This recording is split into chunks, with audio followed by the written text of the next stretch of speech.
Citizens are reveling in the freedom that has led America into worldwide prominence. Eric Allen reports. What better way to start off the great American weekend of independence than on one of the country's greatest river symbols, the steamboat, Belle of Louisville. Did you get the day off today? Yeah. It was a free day for much of the working world. That's always time for those of us who are still working to exercise our right of free enterprise. Thank you. Thank you. Pictures are $5. Nice.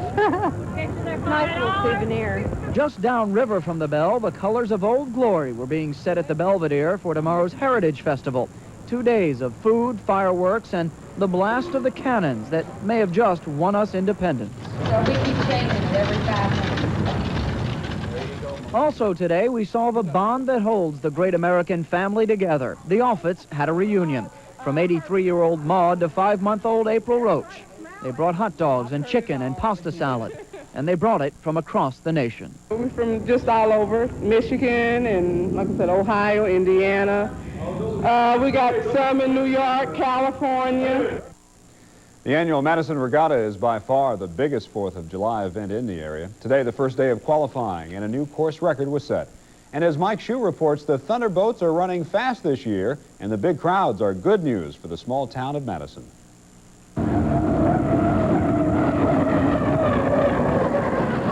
At 100 to 140 miles an hour, these vessels act more like aircraft than boats, a resemblance that is more than skin deep. It's basically a Lycoming T-55 L7 gas turbine out of the Schuh helicopters. Time permitting, we generally will paint them up and make them look a little bit more like a racing engine. This spectacle of horsepower draws people, some young, some not so young. The basic footman! And some come to speculate. You're looking for action more than anything else. I hate to say it, but you look for an accident sometimes. He may want to see one, but not this young fan. I like the chip hand all over the driver. This is a great race. This is one of the funnest ones we go to. You know, traveling all over the country, and it gets kind of tiring and stuff. But coming to Madison, it's a nice small town, but during regatta season, it goes crazy. Crazy indeed. For this weekend, the Madison Marina stretches for a half a mile and more. Why do you keep coming back? Oh, because I got friends who live here, and I enjoy coming to watch the race. Like the boats, women. Like the people waiting for the parade, the business people can't wait until Monday to count their profits, as it is estimated that $4 million will change hands this weekend. What's business been like here at the regatta? Busy. Real busy. Today's qualifying is just a preview of what's going to be coming up here in Madison the next 2 days. Mike Schuh, Channel 32 News in Madison, Indiana. Police say they are listening for the evidence that people are shooting off illegal fireworks tonight, and they are threatening stiff penalties. Louisville police say it might cost you $1,000 or 30 days in jail for setting off illegal exploding-type fireworks, even if you're able to get a hold of some. Authorities are urging parents to keep fireworks away from children and warn that even the common sparklers can leave dangerous burns. We asked about fireworks on Telepol tonight. 12% of the people we polled randomly said they plan to set off fireworks at home this weekend. 88% told us they were not going to shoot off any firecrackers. Jefferson County Police are looking for at least one explosive that may have fallen into the wrong hands this afternoon. Police were called to the back of this Cleaners on Greenwood Road around 4:30 when a neighbor spotted a box of explosives. County authorities recovered 99 units in all and explained they are used as a military training device. We know they are a simulator, artillery simulator used by the military in training. They have no built-in projectile inside. However, the blast that comes from them is great. And if one was held in the hand or anywhere near the body, I'm sure serious injury would occur. Police don't know where the explosives came from or how they got to the southwest Jefferson County, but they are urging anyone who may have come across the devices to take them to any police station. He says anyone returning any of the explosives will not be punished. If you venture over the speed limit this holiday weekend, you probably will be punished. There will be a host of state and local police in both Kentucky and Indiana monitoring drivers over the next few days, hoping by their intimidating presence to persuade people to stay within the speed limit. Kentucky State Police say many motorists are still confused over where the new 65-mile-an-hour speed limit applies, and they say that confusion could bring a ticket. 3 security policemen from Grissom Air Force Base are being held in the Cass County Jail tonight. They're accused of robbing the First National Bank in Logansport, Indiana. The heist came at about 4:15 this afternoon. No one was hurt. The arrest came after the suspected getaway vehicle was spotted by a state trooper. The lone survivor of an illegal alien smuggling scheme that ended in death for 18 people says it wasn't the 100-degree heat, but the lack of oxygen that drove the boxcar full of people to desperation. The bodies were found in the rail car yesterday near the Texas-Mexico border. Today, the Border Patrol says they're having trouble identifying the victims. And the only person who survived says the victims were delirious toward the end. Some of them started either from desperation swinging at each other, not in particular fighting each other. The deaths had little impact on other aliens trying to sneak into this country. Today, the same train in the same town carried another 10 people trying to sneak across the border. Across the ocean in Lyon, France, the man who sent young Jewish children to their deaths aboard trains during the war was sentenced to life in prison. Klaus Barbie, the former Gestapo chief known as the Butcher of Lyon, appeared drawn and tired as the jury read the verdict of guilty crimes against humanity. The court said there were no reasons why Barbie shouldn't get the maximum sentence for his war crimes. A suspect has been arrested in the May 30th kidnapping of 2 children in St. Louis, Missouri. You might recall the kids were abandoned in Louisville, then reunited with their mother with the help of the FBI.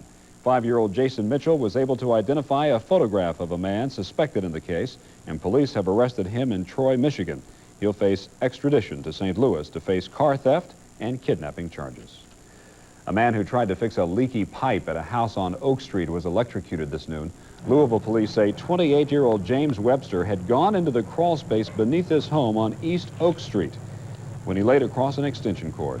After a friend couldn't get Webster to answer his calls, EMS personnel were called, but Webster died at University Hospital about 1 o'clock.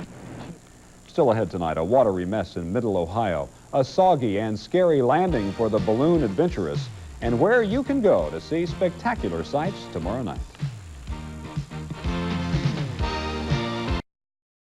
The first transatlantic crossing by a hot air balloon is over tonight, but the 2 adventurers who wanted to set the record failed to get to land before they were forced to leave the balloon. In less than 2 days, millionaire businessman Richard Branson and his crew member, Per Lindstrand, made it to the coast of Ireland, but with only a few miles to go, the balloon dipped into the water. There's a body in the water. A body in the water. Both men were rescued, and later, Branson offered this explanation. The balloon myself came down quite fast, and as it hit the water, I threw myself over the back, and the balloon headed off in the opposite direction. The balloon, meanwhile, has continued on its journey alone, but no safe landfall means no record for the adventurers. Branson says it's better just to be alive. Small creeks in Middle Ohio became raging torrents yesterday after a night of heavy rain. The towns of Belleville, Mount Gilead, and Shelby were the hardest hit.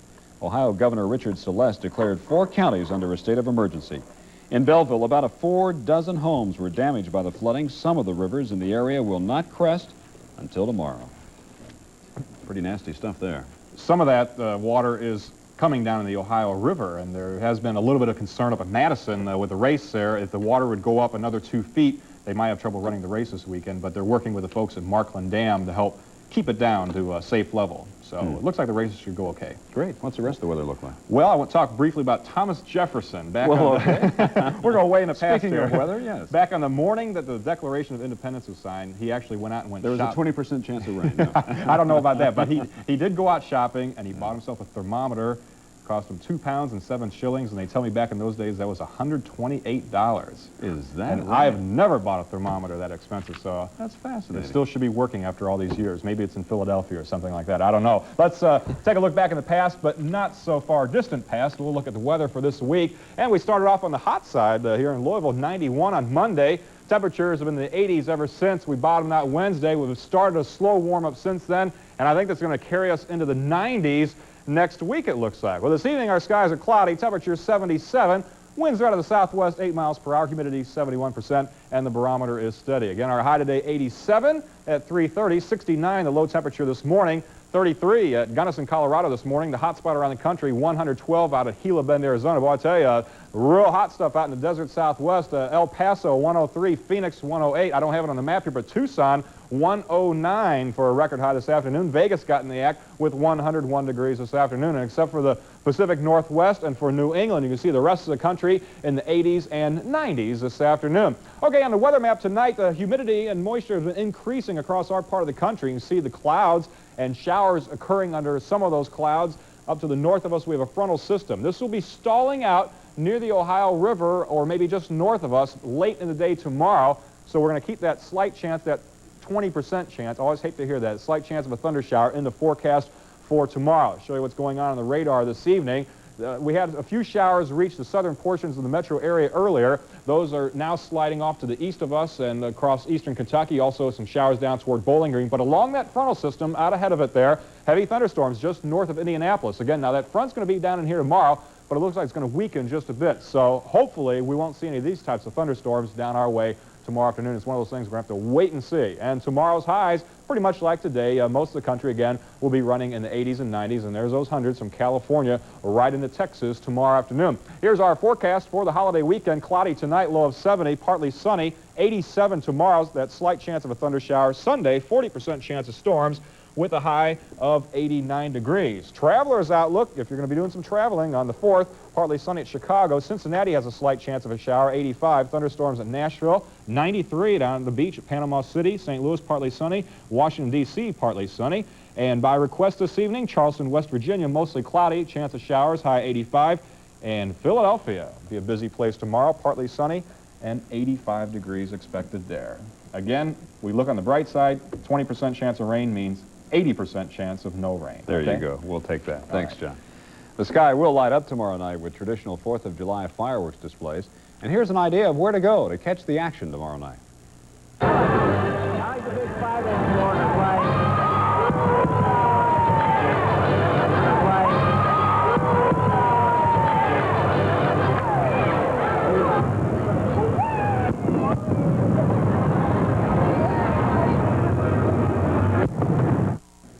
Coming up in Storey with tonight's top sports.